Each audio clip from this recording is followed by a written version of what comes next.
everybody. Welcome to another episode of Curated, a podcast about life and the melodies that make it all worthwhile. Welcome to the soundtrack of self-discovery. I am so excited that you have all joined me today. I want to start by saying that the podcasting gods have had it against me for the last couple of months on trying to record this fucking podcast episode. I tried to do it back in December. The audio wasn't matching the video. Let that shit go. I was like, all right, fine, whatever. Tried to do it back again like a couple of weeks ago. Riverside, for some reason, which is the platform that I used to record this shit on, wasn't working either. So we're here today. We're gonna try it, and if this doesn't work, I guess it's time for me to just give up on the specific topic because I'm tired, y'all. The world be testing all of us as of recently. Honestly, it's a fucking shit show. Nonetheless, if you're new to the podcast, welcome. My name is Carlos. I'm 29. Nearing 30. I don't know why the fuck I had to say that and remind myself of that, but it's facts. I am a digital marketer by day, but I love to talk all things creativity at night. I use this podcast as a way for me to talk about music, art, fashion, anything in between. And I'm glad that you all have joined me today. I want to start off by just going off on a little rant about what's been happening in life. And I'm not going to go into everything that's happening in the world because I feel like I'm nearing the point of just giving up on the outside world and just focusing on myself because it's a fucking mess. I've been trying to really get myself honed in, locked the fuck in to making more podcast episodes, to talking more, to doing the shit. But I preach the idea of not paying attention to the views, the likes, the engagement, all that shit. It's easy for me to tell people to be like, don't worry about it. Make shit because you love it. It sounds cool. It sounds amazing. Who wouldn't fucking want to make shit just, for the love of it? But because I've always wanted to make something out of this, something bigger than it currently is, because I've always wanted to build an audience, build a community, make Curated a fucking thing, I get too honed in at times to the views, the likes, the engagement, everything in between. And as a marketer who once did social media marketing, who has done probably every type of marketing at this point too, I understand the metrics, I understand the reach, the engagement, I know to pay attention to these things just natively because that's what I do in the day. So when I put a bunch of effort into spending an hour or two recording this, then a couple hours after editing this, and then resizing it for different social platforms, and then making marketing material for it, for like 5 people to listen to it, that shit fucks me up. And I get it. I should, not sit here being ungrateful for the fact that there are 5 people who listen to my shit because those 5 people are truly the motherfucking MVPs. I know who they are. They're probably all my friends and a couple of people from around the world who truly give a fuck about listening to my shit. So if you're listening, I know you're listening and I fuck with you. But my problem is, in a time of my life where I'm almost again nearing 30 and truly trying to figure out where does it make sense for me to invest my time in order to make something out of myself, it's hard to make the space for this when I get too caught up with the fact that nobody gives a shit, or that nobody's listening to these things. And it's difficult because I want to be the person who makes these podcast episodes because I genuinely would love to just talk, keep the conversation going on topics that are just really interesting to me in creative spaces. But at the same time, like I said, I have these big fucking goals for what I want to do. And I always explain it this way to myself in my head. I say, my goals, my ambitions, my ideal self is up here. But where the numbers are, they're down here. And it's that big ass gap in between where the fuck I am right now and where I want to be. That is exactly what is the most frustrating thing to be or to have, is that fucking space. Um, and so I'm saying all of this because I don't want to sit here and commit myself to saying that I'm going to be, every week pulling some shit out and showing you all some great podcast episodes, because I would love to, but I currently do not have the dedication, the discipline to do that, which I'm trying to build. But my goal, at least for this year, is to honestly figure out if I'm going to be entering these spaces, whether it be podcasting, whether it be working on curated stuff, whether it be, making content or writing music, that if I'm going to do them for the purposes of just involving myself in more creative spaces and doing things creatively because they energize me and I want to do them and they're a hobby, that I do them for that. And that I stop trying to pop off, become famous, or do some fucking shit with this, because it's taking the enjoyment away from me just doing things for the heck of doing them. And that is one big thing that I'll probably spend another podcast episode talking about, but it feels like today, because everybody's trying to make a hustle out of a hobby, that we're just truly taking away the enjoyment that it is to just have a fucking hobby for the sake of having one. Like, I'm feeling it. I have a lot of other friends who also have felt the same way, who I've talked to, who are just like, I don't enjoy doing these things anymore because I feel like I have to document it or I have to do something to it because everybody and their fucking moms is doing it. And I get it. I understand. I truly do have a vision for where I want Curated to be and what I want to do with it. And it does involve, it becoming a community, it becoming a space bigger than it is right now.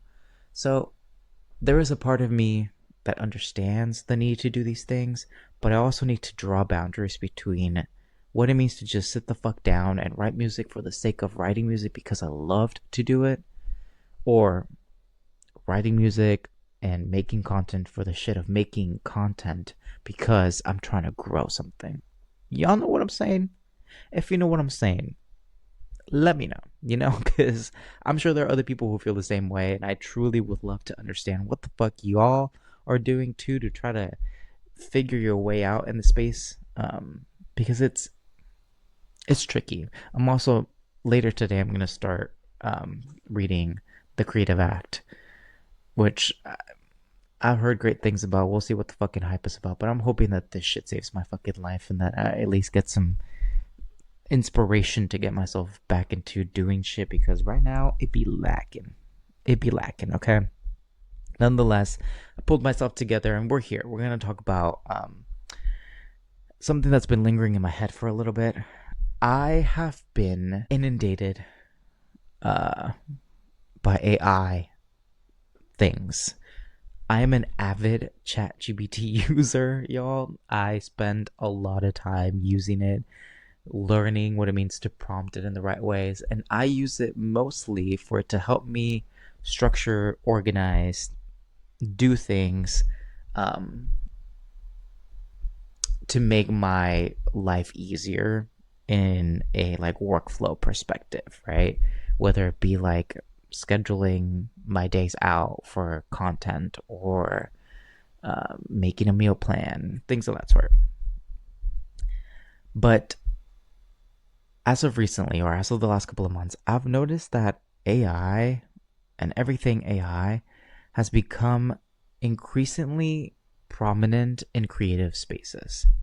And that's what we're going to talk about today. We're going to talk about why it is that AI has become much more prevalent in creative industries, in creative work, than it has in the things that we all probably expected AI to be more prevalent in, like mundane shit that none of us want to do, right?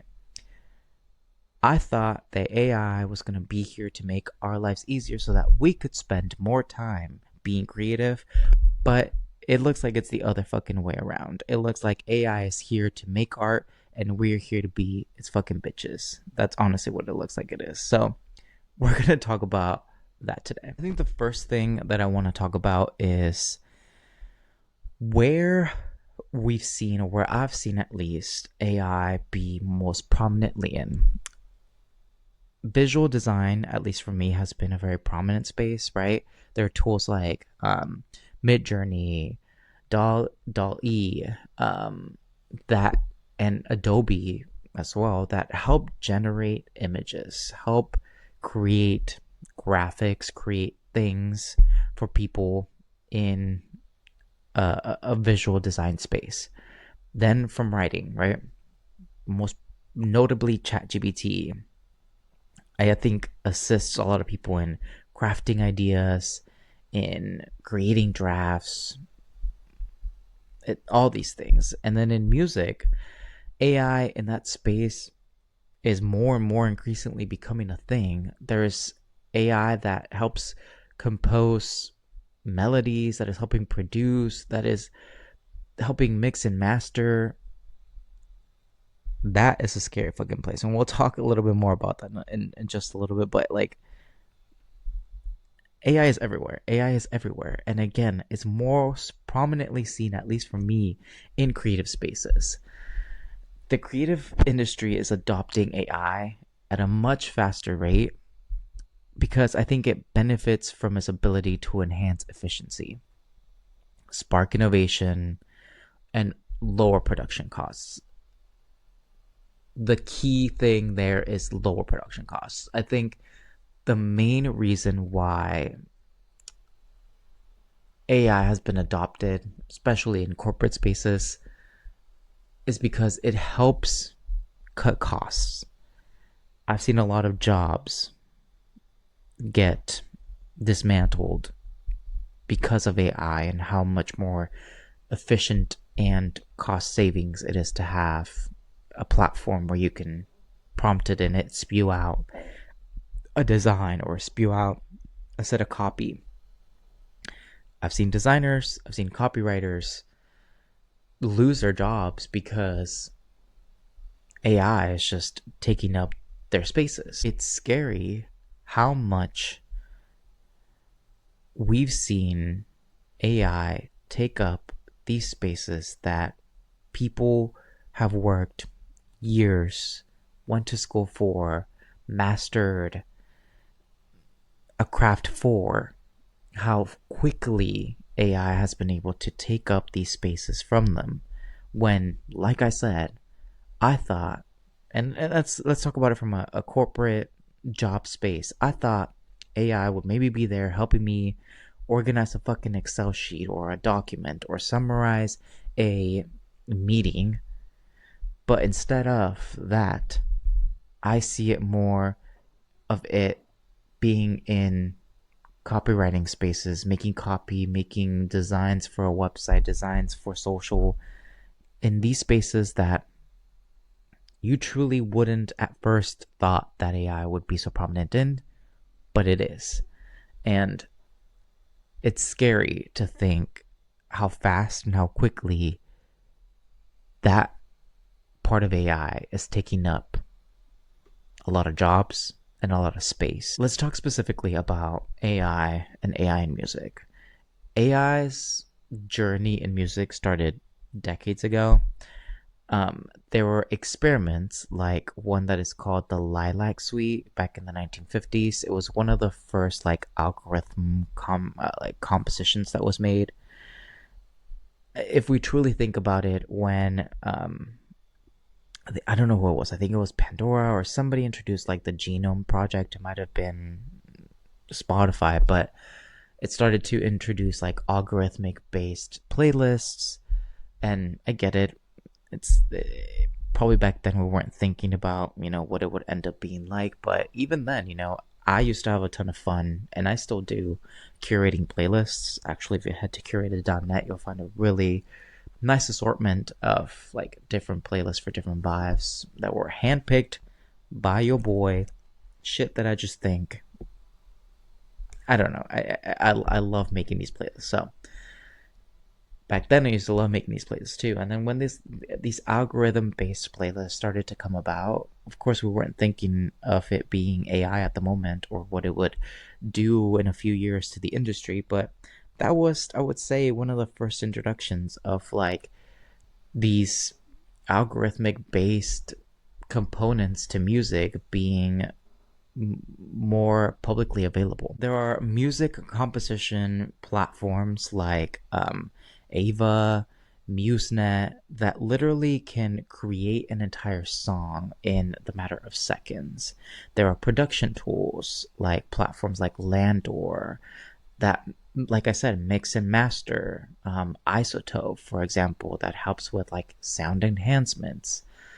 There are playlist curations that are literally now all algorithmic based. Like I mentioned, Spotify has services of that sort where AI is personalizing playlists for you, is creating recommended songs. I think, and I'm not sure, I wish I had my phone with me, but um my partner and I used to have this like beta, which I want to say it's probably public now, but this thing on Spotify where you can prompt it to help you create a playlist based on whatever the fuck you wanted it to. You would say, I want a playlist for me working out at the gym that is a total of, I don't know, 45 minutes long, and it would spew it out for you.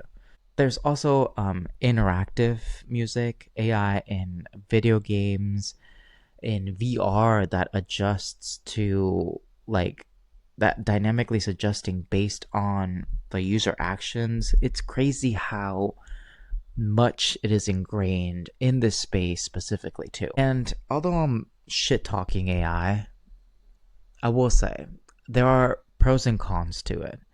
I think as an artist, we're probably just gonna have to get used to this shit being here and get accustomed to trying to work around it or with it. But one of the benefits that I think a lot of people argue for AI in music specifically is the ability that it has for accessibility, especially for independent artists, right? Independent artists can create professionally grade music with minimal resources when AI is available to them. And then there's also just the speed component, right? You're faster at production cycles. There's on demand compositions. There's also the ability for you to potentially explore new genres or experiment with sounds that are driven with AI. So there are benefits to AI being in the space. But like anything, and I think more prominently, there are a ton of cons that come with AI as well. One of the main ones is copywriting issues. And the copywriting conversation is going to be a long one in the industry for sure. But it's the question of who owns AI generated music, right? There's the authenticity of it all too, right? Does AI generated music have the emotional depth that a human made track made, right? Is it art at the end of the day? And the job displacement, just as I was mentioning, in the corporate space, designing jobs, corporate copywriting jobs getting taken away. In, you know, the music space as well, there are concerns about just the reduction in the demand for human composers and producers. In my opinion, uh, AI, again, is going to be something that we're just going to have to learn to work with. But my biggest ick about it, for lack of a better word, is the authenticity component of it all. I always used to think what made us human was our ability to create. And the fact that there is something out there in the world that is able to create, sometimes even shit that I would consider better than some of us can do, is insane. Because at that point, what makes us human? Fucking meta question right there. um, there are people, there are artists who have embraced AI music. Grimes, as an example, she actually has encouraged fans to use AI with her voice.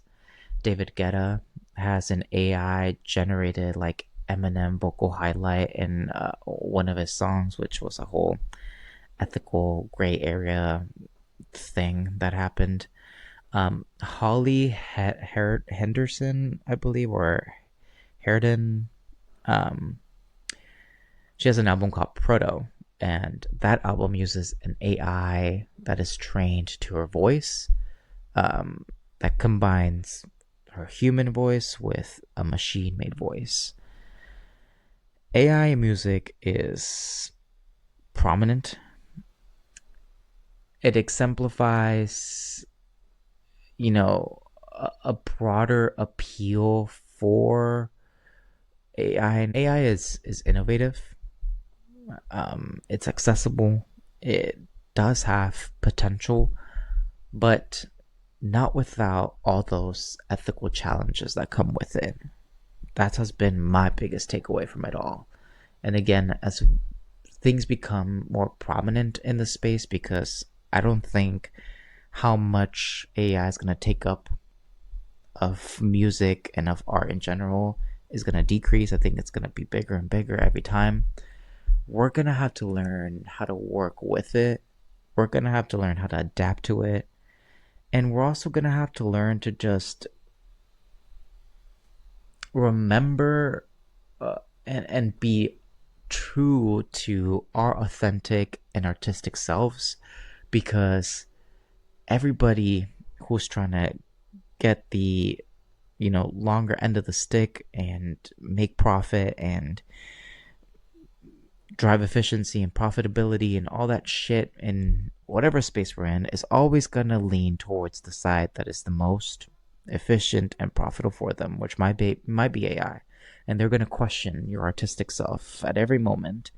We're going to have to stay true to who we are and what we create, because it's going to be incredibly difficult as the years come to try to value and validate ourselves to those people. Now, I want to talk about why AI is not prominent in these other spaces that I think it would have been.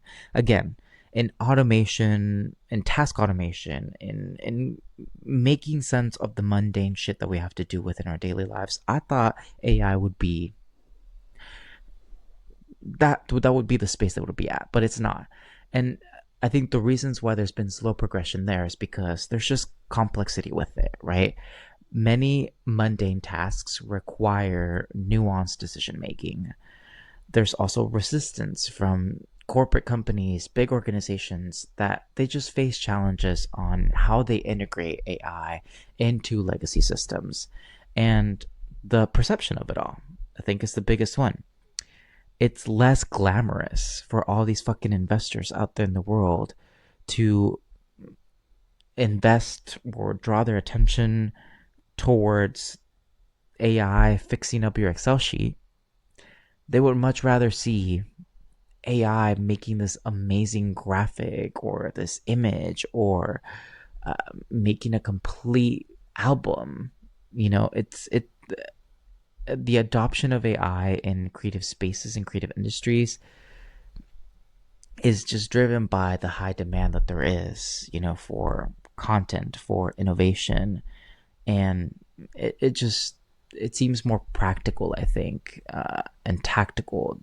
And there's just more economic and cultural incentives to lean into this than I think there is in the other spaces and the other industries. With that, I want to talk about, what those things are that make AI more ready for creative spaces. One that I just mentioned was economic incentives. Creative industries see an immediate ROI by using AI tools in creative spaces, right? If I prompt ChatGPT to give me some copy to use in, I don't know, a paid ad,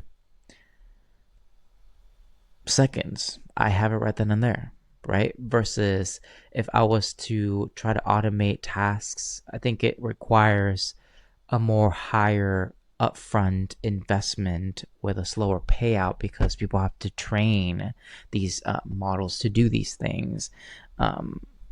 It's just a lot more complex to do these other things than it is for it to spew out a pretty picture and great graphics, a pretty picture, great graphics, and some copy, right? There's also the technological readiness of it all. Creative AI has seen, like I said, maturity a lot quicker, and that is because people are just investing in it a lot more. And then there's that cultural appeal, right? It captures the imagination, the headlines.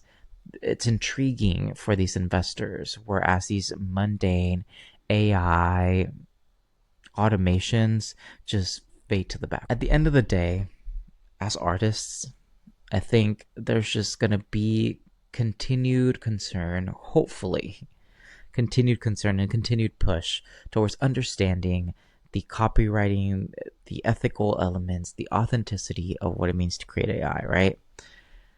There's a lot of opportunities that I think AI does have too. You know, it democratizes creativity to some degree.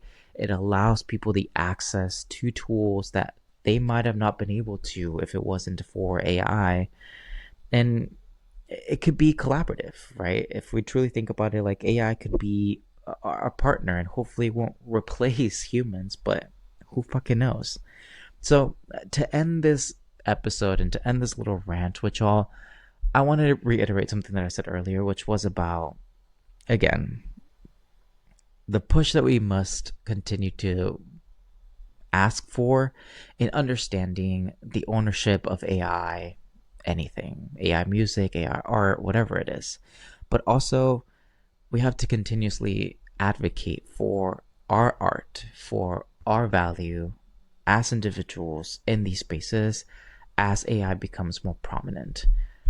It is going to be the case that a lot of jobs probably get taken up by AI. A lot more design jobs, a lot more copywriting jobs, a lot more jobs that just seem and are of creative nature are going to be continued to be taken up by AI. And we're going to have to do two things. We're going to have to adapt to that being the reality and learn to work in tandem with AI and learn to bring additional value to the AI work. And we're also going to have to advocate for the craft that many people have spent years learning and spend, a lot of education and a lot of time just becoming an expert in. We're going to have to continuously advocate for ourselves because this, in a world where capitalism and money moves everything, finding efficiencies and finding profitability is going to be the things that every corporate person and everybody in the world is going to seek after. And we're going to have to find ways to fight our way in through all that shit and figure out what companies, what spaces are truly going to value human-made art, human-made creativity, human innovation in a place where it's becoming really scary and AI is taking up a lot of that space. So, fam, I appreciate you all joining in. Again, if you're new to the podcast and you enjoyed this random rants that I have, stick around. Give me a follow. If you listen to the podcast episode, know that you can find it on YouTube, but you can find it on Spotify as well. Again, I'm not going to sit here and make any promises that I'm going to be back here next week, because who the fuck knows? I'm going to first get my shit together, and then I'll let you know what I'm dedicating myself to. But nonetheless, I do appreciate y'all listening. As always, the 5 people who stick around, I love you all. I just blew a kiss into the video. If you are not watching and if you're listening, hopefully you heard my endearing kiss come through, because I truly love you all.